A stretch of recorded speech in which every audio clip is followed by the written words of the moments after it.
Kokias problemas įsprendžia solo profilaktika? Solo tai efektyviausia priemonė dantų išsaugojimui ir burnos sveikatos profilaktikai. Štai taip atrodo sveikas dantis. Dantis stovi tvirtai kaule, kurį supa sveiki aplinkiniai audiniai.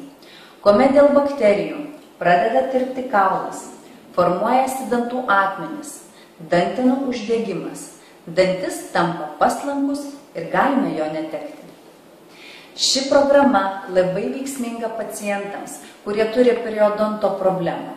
Jiems per 2 savaitės nebelieka 40% problemų, o per 4 mėnesius net 95 ar 100%.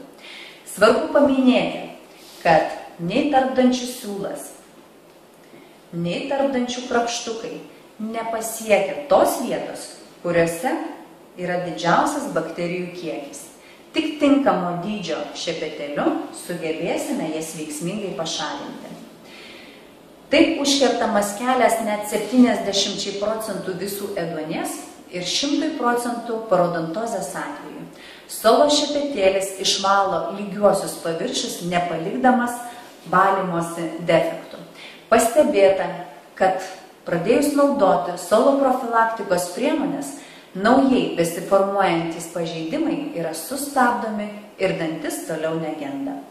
Todėl visa tai rodo, kokiomis paprastomis priemonėmis galime pasiekti išties gerų rezultatų.